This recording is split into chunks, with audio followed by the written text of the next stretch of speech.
రోజులాగే morning లేవగానే fresh అయ్యి డేనైతే start చేశా. ఈరోజు ఎందుకో సడన్గా ఆకలి ఎక్కువైంది. కిచెన్లోకి వెళ్తే ఇడ్లీ పిండి కనిపించింది. ఇడ్లీ పోసుకొని అది ఉడికేంతసేపు అయితే నేను ఆగలేనని నాకు అర్థమైంది. ఇంకా వెంటనే అటు ఇటు చూశాను. పాలల్లో డిప్ చేసుకోవడానికి తెచ్చుకున్న బ్రెడ్ ముక్కలు అయితే నాకు కనిపించాయి.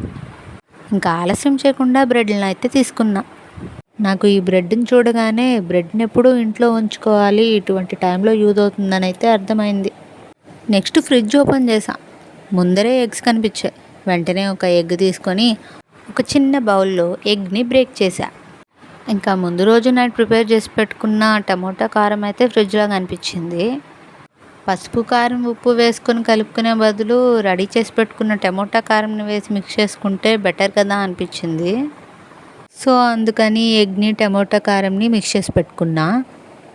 నెక్స్ట్ అయితే పెనం పైన బ్రెడ్ని రోస్ట్ చేయడానికి ఫస్ట్ ఆయిల్ వేసుకున్నా. సిమ్లోనే ఉంచుకొని బ్రెడ్ని అయితే 2 సైడ్స్ రోస్ట్ చేసా. ఇంకా బ్రెడ్ని రోస్ట్ చేసేటప్పుడే నాకు అనిపించింది 2 ఏం సరిపోతాయిలే, ఇంకో 2 యాడ్ చేసుకుందాము అని. సో అందుకని 4 బ్రెడ్స్ని అయితే రోస్ట్ చేసుకున్నా. ఆ తర్వాత మిక్స్ చేసి పెట్టుకున్న టమోటా కారం విత్ ఎగ్ని అయితే బ్రెడ్ పైన అప్లై చేశాను. ఇప్పుడైతే ఆయిల్ వేసి మళ్ళీ 2 సైడ్స్ బాగా రోస్ట్ చేసుకున్నాను. ఫాస్ట్గా అయిపోతుంది కదా అని ఫుల్ ఫ్లేమ్లో పెట్టి రోస్ట్ చేసుకుంటే ఇంకా అంతే, అది మాడిపోతుంది. అందుకని సిమ్లో పెట్టే 2 సైడ్స్ రోస్ట్ చేసుకోవాలి. ఇప్పుడైతే సెకండ్ సైడ్ కూడా అదే విధంగా ఆయిల్ వేసి మిక్స్ చేసి పెట్టుకున్న ఎగ్ విత్ టమోటా కారంని అయితే యాడ్ చేసి నార్మల్గా పసుపు కారం ఉప్పు వేసుకొని రోస్ట్ చేసుకొని బ్రెడ్ ఆమ్లెట్ వేసుకోవడం చాలా కామన్ అండి.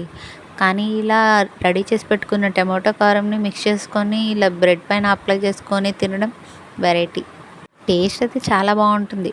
మీరు కూడా ట్రై చేసి చూడండి.